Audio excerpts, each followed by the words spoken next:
ये सवाल जवाब का सिलसिला हम शुरू करते हैं। हमारी पहले जो व्यूअर है उनका नाम है भारती देवी। वो आपकी फैन है, रेगुलर आपके शोज देखती हैं और उनके पास है कल्याण ज्वेलर्स। 697 के भाव पे उनके पास 110 शेयर है। वो आपसे जानना चाहती है मुझे क्या करना चाहिए, टारगेट क्या हो सकता है। अगर हम ज्वेलरी स्टॉक्स के देखें तो नतीजे अच्छे आने की उम्मीद भी है और जो अभी तक आ चुके हैं उनके अच्छे ही आए। देखिए इन लेवल्स पर तो मैं कहूंगा कि किस्मत अच्छी रही जो इसने काफी अच्छा रिवर्सल दिखाया है। स्टॉप लॉस यहाँ पर लेकर चलें 570 रुपए का। हाँ, आपको जब लेवल एक बार मिलते हैं तो आप पहले एग्जिट करिएगा, उसके बाद दोबारा सवाल पूछिएगा, क्योंकि बहुत लंबा इसको रखना नहीं है। तो यहाँ पे आप इस हिसाब से स्ट्रैटेजी बनाकर चल सकते हैं। इंजीनियर अनिल कुमार जी का सवाल है। Very good afternoon sir. 5,000 का लॉस है, वही निकाल। अच्छा, पूछ रहे 5,000 का लॉस हो रहा है उनको, वो चाहते हैं उनके पास लॉस बुक करके, स्टॉक का नाम नहीं दिया उन्होंने, लॉस बुक करके 70,000 कैश मिल सकता है अगले 2 महीने के लिए, कहाँ पे निवेश करूं? देखिए अभी मेरे हिसाब से यहाँ पर लॉस बुक करने की जरूरत नहीं। थोड़ा डिसअपॉइंटमेंट जरूर आपको दिख रहा है, लेकिन थोड़ा सा वेट एंड वॉच की पॉलिसी रखिए। तब घबराने की जरूरत नहीं है। ऐसा कुछ मार्केट में बहुत कुछ साफ नहीं होने वाला। तो मेरे हिसाब हम्म। से 1-2 वीक थोड़ा सा इंतजार कर लें, और वापस से एक बार को रिकवरी के संकेत होंगे तो उछल कर यहाँ पर एग्जिट होने की राय होगी। दूसरा, आपने जो कहा नया निवेश करने के लिए, देखिए बहुत सी अपॉर्चुनिटीज हैं जिसमें कि इस समय निवेश कर सकते हैं, लेकिन आज का दिन नहीं है। तो हम्म। वेट करते हैं, मंडे ट्यूसडे के बाद अगर मार्केट थोड़ा रिवर्स करेगा तो वहां पर लेंगे। अदरवाइज हम्म। अगर लॉन्ग टर्म के हिसाब से लेना चाहते हैं तो फिर 2-3 चीजें यहाँ पर नजर आ रही हैं जिनमें कि आप एक निवेश की रणनीति बना सकते हैं। तो मुझे जी, ऐसा लगता है कि बने रहिए, अभी स्टॉक डिस्कस करेंगे, उनमें आपको बताएंगे कि क्या खरीदना है क्या बेचना है। तो ये तो सस्पेंस है ना सर। आपने कहा कि 2-3 स्टॉक्स है जहाँ पे आप खरीद सकते हैं। आप ये सस्पेंस हम towards the end of the show बताएंगे, लेकिन आप 3 में से एक स्टॉक तो बता ही दीजिए। KRBL इस समय करंट लेवल पर 410 रुपये चल रहा है, उसको खरीद लीजिए। अच्छा लेवल्स यहाँ पर दिख रहे हैं, 480 तक के टारगेट देखने को मिल सकते हैं।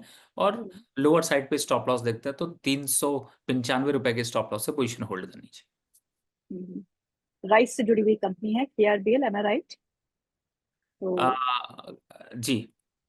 तो उसमें यहाँ पे खरीदारी की सलाह जो है, एक स्टॉक तो उन्होंने बता दिया तो एक सस्पेंस बाहर हो गया। अभी 2-3 स्टॉक्स और हैं जो रवि सर आपको बताएंगे, तो प्रोग्राम सुबह जरूर जुड़े रहिएगा इस प्रोग्राम के साथ। अगला सवाल जो है, उन्होंने नाम नहीं दिया पर वो पूछते हैं 2 स्टॉक्स के बारे में। एक अंबुजा सीमेंट और दूसरा बजाज हाउसिंग फाइनेंस। दोनों ही स्टॉक्स पे अभी रणनीति क्या होनी चाहिए? देखिए दोनों ही स्टॉक इस समय कंसोलिडेट कर रहे हैं, आज के दिन प्रॉफिट बुकिंग चल रही है, लेकिन ये स्टॉक ऐसा नहीं है कि जिस पे आपको एग्जिट करना चाहिए। तो थोड़ा सा वेट कर लेते हैं। अंबुजा सीमेंट में एक स्टॉप लॉस डाल लीजिए 580 का। उसके नीचे हम्म। जाता है तो एग्जिट होने की राय होगी, या फिर वहां पर रिकॉल करेंगे। और बजाज हम्म। को देखते हैं तो थोड़ा सा प्रॉफिट बुकिंग जरूर और दिख सकती है, लेकिन घबराने की हम्म। जरूरत नहीं है, होल्ड करके रखिए। जी, यानी कि दोनों ही स्टॉक्स आपको होल्ड करने हैं। आप जरूर नाम जरूर भेजिएगा जब भी आप सवाल भेजते हैं। सचिन का सवाल है। सचिन शुक्ला जी को पूछते हैं, उनके पास नेटवर्क 18 के शेयर्स है, 300 @63 रुपीज। 1 महीने का व्यू रखते हैं, आपसे पूछते हैं कि यहाँ से कहाँ। देखिए कुछ काफी कंट्रोवर्सी देखने को मिली है, और आजकल तो नेशनल चैनल पे भी उतना भरोसा जो है वो कॉन्फिडेंस इन्वेस्टर का कम हो रहा है। नेटवर्क 18 की जहां तक बात करें, स्टॉक का चार्ट पैटर्न तो फिलहाल बहुत अच्छा नहीं लग रहा। और वैसे भी आपको बताऊं, इस काउंटर पे या इस तरीके के जो काउंटर है, एक Z20 के सामने एक पड़ोसी हैं, उनका भी अगर देखें तो ये सब कुछ बहुत भरोसे लायक स्टॉक नहीं है। लॉन्ग टर्म की निवेश की रणनीति इन स्टॉक्स में बनाने की जरूरत नहीं है, एग्जिट कर लीजिए। ओके। अगला सवाल जो है वो है, रिपीटेशन बहुत है सवालों का। और अगला सवाल जो है वो, मैं ढूंढ रही हूँ सर, अशोक लेलैंड पे है, सॉरी नाम नहीं लिखा again. Ashok Leyland, x bonus के बाद अब क्या करना चाहिए? देखिए थोड़ा एक्स बोनस के बाद थोड़ा सा करेक्शन होने के बाद अब यहाँ पर थोड़ा सा स्टेबल हो रहा है, तो मुझे ऐसा लगता है कि थोड़ा सा वेट एंड वॉच की पॉलिसी रखें, क्योंकि ये आपको थोड़ा सा यहाँ पर कंसोलिडेट जरूर कर रहा है, लेकिन आगे आने वाले समय पे फिर से मौका देगा। तो थोड़ा सा वेट कर लीजिए, और उसके हम्म। बाद फिर एंट्री के लेवल्स बनेंगे। कंसोलिडेशन खत्म होगी तो ज़्यादा अच्छा होगा। अगला सवाल जो है वो HDFC बैंक पे है। पूछते हैं कि HDFC बैंक को बोनस के लिए खरीद लेना चाहिए? फिलहाल तो SDFC बैंक इस समय आज अट्रैक्टिव नहीं लग रहा। थोड़ी प्रॉफिट बुकिंग यहाँ पर चल रही है, और बोनस के लिए अगर आप खरीदना चाह रहे हैं तो मेरा अभी विचार होगा कि थोड़ा सा वेट एंड वॉच करें। क्योंकि कल जो है बोर्ड की बैठक है जहाँ पे बोनस पे विचार किया जाएगा, और बोनस और स्पेशल डिविडेंड पे भी विचार किया जाएगा। तो रवि जी का मानना है कि पहले आप वेट करें, सुने, कमेंट्री सुने और रिजल्ट्स भी देख लीजिए, उसके बाद ही निवेश की सलाह वो इस स्टॉक पे देंगे। अगला सवाल है, के डब्ल्यू नाम नहीं लिखा, again please I request you to please put in your name. Question के साथ अपना नाम डालेंगे तो हम आपको एड्रेस भी करते देंगे, आप भी समझेंगे कि आप ही के शेयर की बात हो रही है। तो ये है आईटीसी होटल्स पे। आईटीसी होटल्स के नतीजे काफी अच्छे रहे रवि सर, और अभी तक जितने भी होटल्स के नतीजे आए हैं वो अच्छे ही आए हैं। इंडियन होटल्स के नतीजे भी कल आए थे, वो भी काफी अच्छे रहे। तो इनके पास आईटीसी होटल्स में निवेश करना चाहते हैं फ्रेश बाइंग, तो क्या करना चाहिए? देखिए फिलहाल तो आईटीसी होटल पे अगर इस समय करंट रिस्क रिवॉर्ड रेशियो के हिसाब से अगर मैं देखता हूं तो मुझे कुछ खास यहाँ पर अट्रैक्शन नहीं दिखाई देता। इससे ज़्यादा अट्रैक्टिव यहाँ पर स्टॉक्स देखने को मिल सकते हैं, बल्कि इसकी जगह पे चूंकि काफ़ी ऑलरेडी बढ़ चुका है, 248 रुपये तक पहुंच चुका है। मुझे ऐसा लगता है कि आपको अगर इन लेवल्स पर देखना है तो बेटर है कि आप होटल इंडस्ट्री से थोड़ा सा मूव करें और पावर सेक्टर की तरफ जाएं। Power grid okay. एक अच्छा ऑप्शन है, टाटा पावर दूसरा अच्छा ऑप्शन है। होटल इंडस्ट्री में थोड़ा सा एक कंसोलिडेशन देखने को मिल सकता है। अगला सवाल भी होटल पे ही है। मनोहर सिंह जी का सवाल है, वो बोलते हैं मेरे पास कामत होटल के शेयर है जो मैंने 335 के प्राइस पे खरीदे हैं, मुझे अब क्या करना चाहिए? देखिए अगर इस समय इस स्टॉक को यहाँ पर देखते हैं तो काफी हद तक एक कंसोलिडेशन देखने को मिल रही है, वीकनेस काफी ज्यादा है, एग्जिट होने की राय है, और नया निवेश इस पे बढ़ाने की जरूरत नहीं है। इससे ज्यादा अच्छा है कि आप को एक स्टॉक और छोटा सा बता देता हूँ, एनएमडीसी। देखिए मैम, राज खुलते रहते हैं। एनएमडीसी करंट लेवल 71 रुपये चल रहा है, 70 रुपये यहाँ पे बाय किया जा सकता है। 78 के टारगेट के लिए स्टॉप लॉस 68 का। जी, नारायण मालपानी जी का सवाल है, वो पूछते हैं सोम डिस्टिलरी को लेके। वो पूछते हैं उनके पास 150 का एवरेज प्राइस पे उन्होंने सोम डिस्टिलरी के 8,500 क्वांटिटी जोड़ी है। अब आपसे एडवाइस मांग रहे हैं कि इस पे क्या करना चाहिए। देखिए फिलहाल तो 150 पे आपने जोड़ा है और इस समय 160 चल रहा है, तो बहुत कुछ ऐड करने की जरूरत नहीं। लेकिन एक बार को 172 के आसपास आता है तो वापस से राय ले लीजिएगा, नहीं होगा तो वहां पे प्रॉफिट बुक कर लीजिएगा। Okay. निशांत चौधरी जी का सवाल है, वो पूछते हैं मेरे पास वेदांता है, 701 शेयर है, 498 का बाइंग प्राइस है, 2 साल में होल्ड कर सकता हूँ, आपका टारगेट क्या होगा सर? देखिए वेदांता तो मुझे वैसे भी बहुत अच्छा लगता है, क्योंकि डिविडेंड बहुत मस्त देता है। तो मुझे लगता है कि मस्त की मस्ती में चलते रहिए, और क्या स्टॉक अच्छा खरीदा हुआ तो उसका भी मजा लीजिए। होल्ड रखिए, 490 रुपए तक के लेवल देखने को मिलेंगे। अगला सवाल जो है वो सरोज मिश्रा का है, वो पूछती हैं यूग्रो कैपिटल के बारे में। उनके पास यूग्रो कैपिटल के शेयर्स है 177 के भाव पे, अगला टारगेट क्या हो सकता है? देखिए इस समय यूग्रो कैपिटल देखें तो लगभग इसी रेट पे चल रहा है, और ओवरऑल अगर हम इस स्टॉक को देखते हैं तो इसमें अभी जो एक्विजिशन किया उसकी वजह से एक कंसोलिडेशन देखने को मिली, फिर एक तेजी का ट्रेंड यहाँ पर देखने को मिला। जहां तक हम्म। मुझे लगता है कि याद आ रहा है कि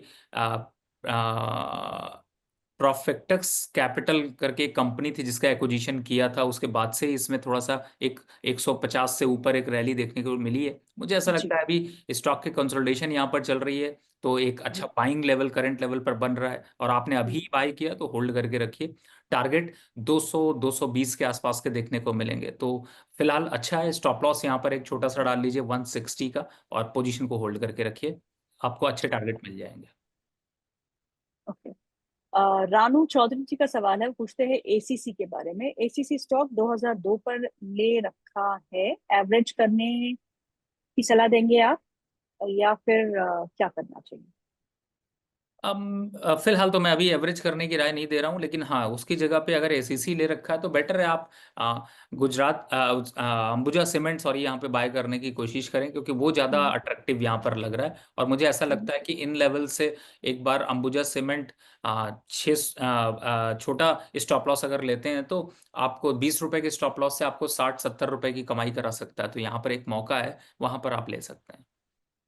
ओके। मोहित पाल सिंह जी हमने लिखते हैं लुधियाना से, वो पूछ रहे हैं उनके पास 300 शेयर है डिलीवरी के, जो उन्होंने 280 के भाव पे लिए है, टाइम हॉराइजन 3 साल का है, आप क्या गाइडेंस देंगे उन्हें?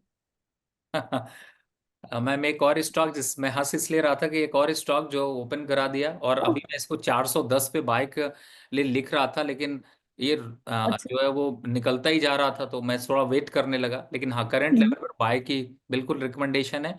470 के टारगेट के लिए स्टॉप लॉस होगा 415-12 रुपए का। तो इस स्टॉप लॉस से ओके। आप इस स्टॉक को लीजिए। तो देखिए स्टॉक तो निकलते ही जा रहे हैं, बस आपको जरूरत है तो 3 स्टॉक्स अब तक मैंने बता दिए हैं। एक डिलीवरी। डिलीवरी हो गया, और आपका एक एनएमडीसी हो गया, और हम्म। एक आपको अभी मैंने कुछ देर पहले दिया था, सॉरी मैं रिकॉल नहीं कर पा रहा क्योंकि स्टॉक इवन स्टॉक की स्टॉक्स तो। बात, केआरबीएल जी। केआरबीएल जी। और एक और स्टॉक जो अभी अभी जस्ट हमने चर्चा करी, जिसको जिस पे एक्विजिशन की बात करी, यूग्रो कैपिटल पे, हम्म। हम्म। प्रोफेक्टस कैपिटल को एक्वायर करने से उस पे थोड़ी सी वैल्यू बन रही है। तो ये 4 जी। स्टॉक्स तो अभी आपको साफ साफ दिखाई दे रहे हैं। अभी हमारे पास 15 मिनट और है, तो 15 मिनट में और 4 स्टॉक जो है उनको रवि सर के निकालने हैं कि कौन कौन से स्टॉक्स में वो बुलिश है। चलिए अगला सवाल ले लेते हैं। अगला सवाल जो है वो संतराज यादव जी का है। नमस्कार सर। रवि सर, मेरे पास यूनाइटेड स्पिरिट्स के शेयर है 1487 पे। SW सोलार के शेयर है 298 पे, और BEL के शेयर है 405 पे। 6 महीने तक होल्ड कर सकता हूँ। टारगेट एडवाइस कर दीजिए प्लीज। देखिए वैसे बीईएल पे बहुत ज्यादा एक्सपेक्टेशन मत रखिए। 405 रुपए चल रहा है, 415-20 का लेवल आता है, बुक करके प्रॉफिट निकल जाइए, नमस्ते करिए, ज्यादा अच्छा है। यूनाइटेड स्पिरिट की जहां तक बात करते हैं, तो मुझे ऐसा लगता है कि वापस अभी एक बार को यहाँ पे टारगेट जो है वो थोड़े से करेक्टिव लग रहे हैं। तो बेस्ट है कि एक स्टॉप लॉस यहाँ पर डाल के रखें। और करंट लेवल से यूनाइटेड बेवरेजेस को अगर देखते हैं, तो मुझे ऐसा लगता है कि शायद 1-2% के बाद सिचुएशन और अच्छी हो जाएगी। तो दो ऑप्शन है। पहला मैं सजेस्ट करूंगा कि अगर आप इससे निकलकर रेडिको खैतान में चले जाएंगे, तो आपको ज्यादा अच्छे टारगेट मिल जाएंगे, ज्यादा अच्छा मोमेंटम यहाँ पर मिल जाएगा। तो फिलहाल यूनाइटेड बेवरेजेस से एक बार एग्जिट करके रेडिको खैतान ले लीजिए, ज्यादा बेटर सिचुएशन चार्ट पर दिखाई दे रही है, मोमेंटम यहाँ पर अच्छा है। और ओवरऑल देखें तो 3-3200 के आसपास तक के टारगेट आपको देखने को मिल सकते हैं। तो बाकी पोजीशन अभी होल्ड रखिए, बस इसमें चेंज कर लीजिए।